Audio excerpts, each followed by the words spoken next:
Yo, what's up everyone? This is Kaizouwar here. So today on our Remembering Of video, we're going to remember Tekken 7. Now, why did I choose Tekken 7 but not Tekken 6 or any other game before it, and why not Tekken 8? Well, for starters, I don't have Tekken 8 yet. I do plan on getting it in the future, and I don't know if I can even... I don't have enough dialogue for other previous Tekken games. Like, I've played games like Tekken 6, I played 3, I played 2, and I've seen like stuff from 1, 3, and 4, stuff like that. But I never really got a chance to play them like that. Like, I've played Tekken Tag 2, but that was like, what, at a friend's house? Doesn't even count. So yeah, I think Tekken 7 was probably the only Tekken game I've actually put like some time into, and I think that's as good as I'm gonna get. So Tekken 7, we're gonna be talking about the roster, the content, the OST, and the story. Now, Tekken 7 has a huge roster right now. Like since all the DLC characters came out, I really think that Tekken 7 has a great roster. It has a character for everyone, right? And my main character was Catalina. Or Katarina, my bad. Anyway, Katarina Alves. And the main reason I picked her up is because she does have moves that change to each other, kind of like auto combos. And I feel like they're a lot easier for me to grasp than other characters in the roster. I just like playing her. She's a really fun character. Because I feel like she has everything I would look for in a fighting game. And I feel like she's like probably my favorite Tekken character from a fun point, and plus her design is cool.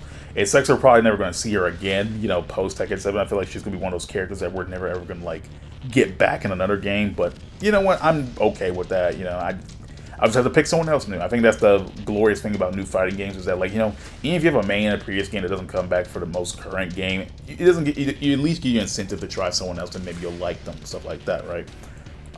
But anyway, I think the roster is super solid. We have guest characters in the form of Akuma, which is... It's insane to see Akuma even part of the game, but it's doubly insane that he's a part of the story. I've never seen that ever happen in a fighting game ever, where like the guest character is part of the plot. And I just never would ever expected it. That's insane. I think that's hilarious. And I think putting Akuma in the story is funny. On top of that, he plays like he does in Street Fighter, which I also like. You wonder how you're going to take like these characters who are mainly known in this 2D space and put them in a 3D space and see how they work. And Akuma works pretty much the same. He still has the same inputs. He still has the same, Akuma stuff. If you play Akuma in a Street Fighter game, which you obviously have because he's from Street Fighter, you've played him in Tekken, and I think that's super cool. Like, that transfers over. He doesn't change too much from one game to another, and I think that's impressive. I really think that that's more games should take that, without like destroying the balance. Don't be like Capcom Fighting Evolution. Don't just port the characters from one game to another. Actually put some damn effort into it. But anyway, not only we have Akuma, we have Noctis from Final Fantasy 15, which is I like how this game reminds me that Final Fantasy 15 was huge.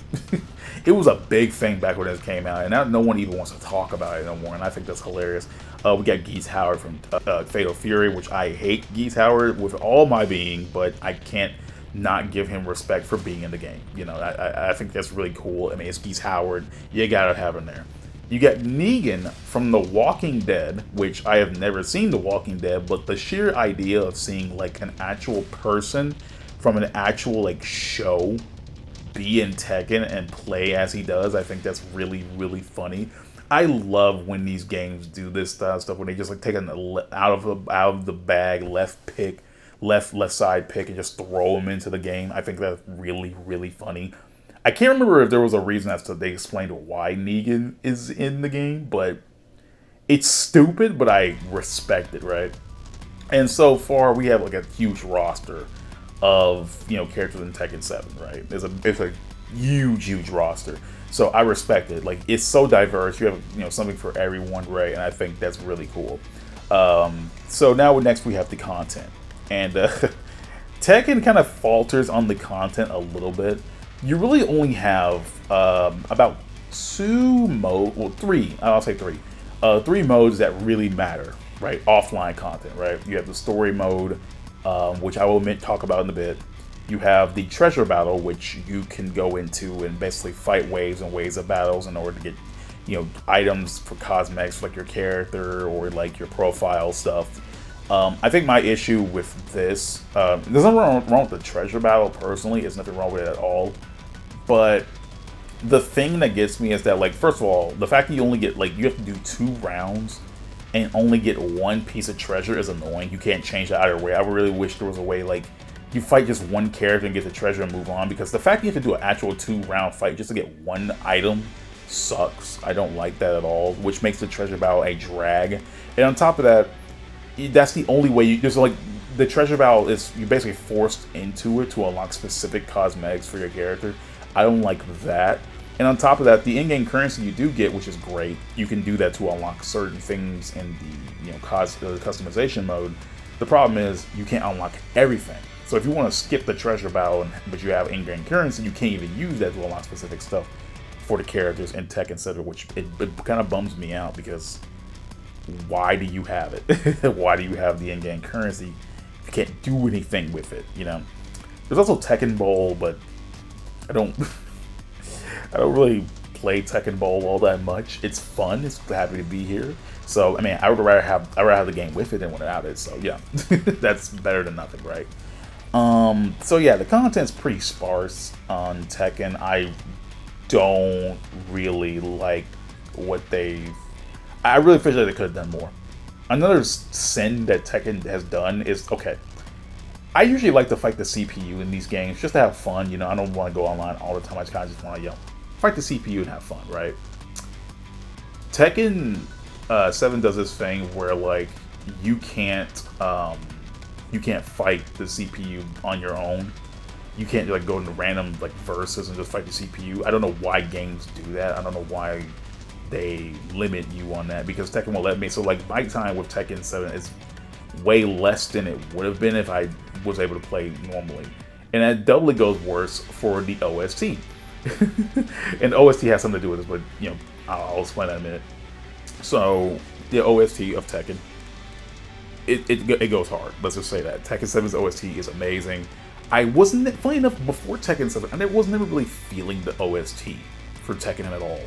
Like, I had some songs, like Jin Kazuma's theme from Tekken 3, or Devil Kazumi's theme from Tekken 7, Solitude, which was like the menu theme for Tekken 7 that they kept changing for some reason and made the song worse than it originally was, but whatever.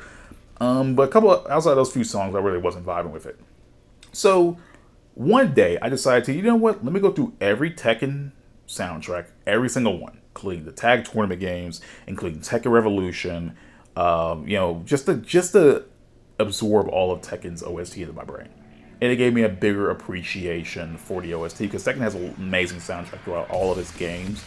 And it gave me a better, if it wasn't for me saying, I'm tired of not giving Tekken respect in its music department, I wouldn't have went back and listened to all those songs. And it makes it cooler that Tekken 7 has a feature called Jukebox, which you can listen to every song from the previous games. That includes, music from Tekken 6, Tekken Tag 2, Tekken Tag 1, literally every game before it, right? Even Tekken Revolution, which is actually pretty insane, that they still include Tekken Revolution music in their games to this day, right? And one thing I really like is when these fighting games do is, like, when you have OST from previous games and you're able to assign them to specific stages and stuff like that.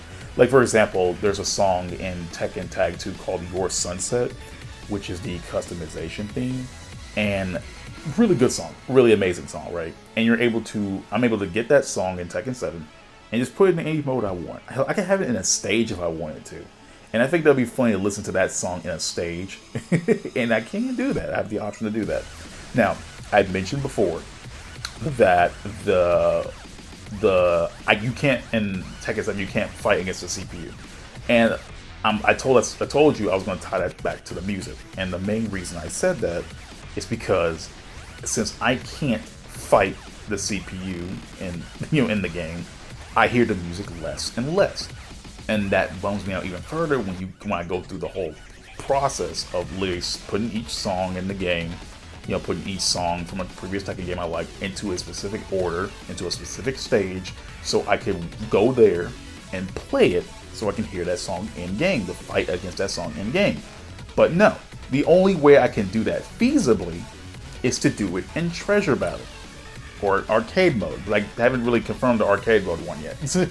But yeah, Arcade Mode or Treasure Battle. That's my only options to listen to the song, unless going online. But and again, that's a crapshoot. Like, if I can't willingly go in the mode and like listen to the song itself, then there's nothing I can do about it. So that kind of sucks. But you know, it is what it is. But I really think that kind of hinders the enjoyment of Tekken's music to me, because I can't even listen to it on my own. I'll have to like go out of the game to listen to it, and that's pretty much what I did. And now we have the story. Okay, it's kind of funny to explain Tekken's like story mode, because I've played the story mode like 3 times over, because I've booted up Tekken 7 and I've deleted it repeatedly off my system just to have space. And every time I reinstall Tekken 7, I have to play through the story mode again for some reason. I don't know why the game makes me do that, but literally every time I take the game off, like I delete the game's like, you know, not like data or anything like that, I have to redo the story mode, and I hate it. It's not like I hate the story mode, but I can't really explain to you why it's just not a good story mode. You have that weird dude who's like you know, the reporter, who's explaining like the backstory for, like, you know, oh, I met Heihachi today, you know, Kazuya did this, oh no, Lars did this, that kind of thing, right? And he talks in the most dull accent you've ever heard.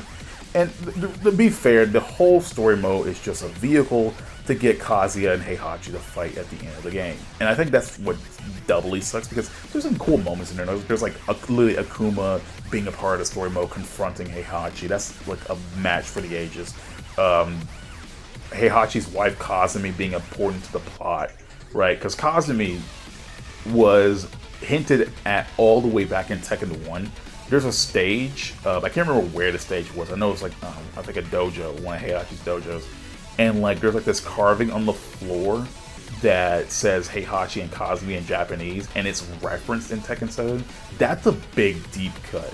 And I think that's super cool that like, this character has been hinted at all the way back, even in Tekken 1. I think that's crazy. But other than that, you know, in the Heihachi versus Kazuya fight, the story mode is bland, dude. Like it drags on for so long, mostly because of like the poor dialogue between like stuff. And I don't know. Again, it's just a vehicle to get Heihachi and Kazuya to fight. And I don't think there's nothing wrong with that, but it's more like, I don't know, man. I just want to be done with this, and I constantly have to replay it every time I delete the damn thing off my console. I just don't know why the game forces me to do that. I've never seen that before. God. But anyway, that's all of the story mode. It's not good. It's not good, but it's not terrible either. And there's also the extra story modes, which focuses on characters that aren't in the main story mode. Not all of them, some of them. And it's literally just a fight and a cutscene, and that's it. Like, it's not even like a full arcade mode or anything. It's literally one fight. The character has a conversation with that other character, and that's it. It doesn't even reveal anything. I think Asuka's is literally like a couple of lines of dialogue and the thing ends, and I'm sitting there like, guys, you wasted money to make a cutscene for like 2 lines of dialogue, and that's it. What a waste of money. But yeah, that's Tekken 7 in a nutshell. I really think it's a good game. It's a good game. It's more like, it's very bare bones.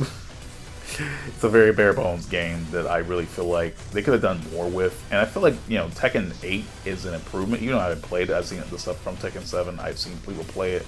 There's some stuff that are like an improvement from 7. So, you know, it's not all a lost cause, but 7's not bad. It got better, definitely better as time went on. It's just more like things could have been better, could have been done more, and yeah.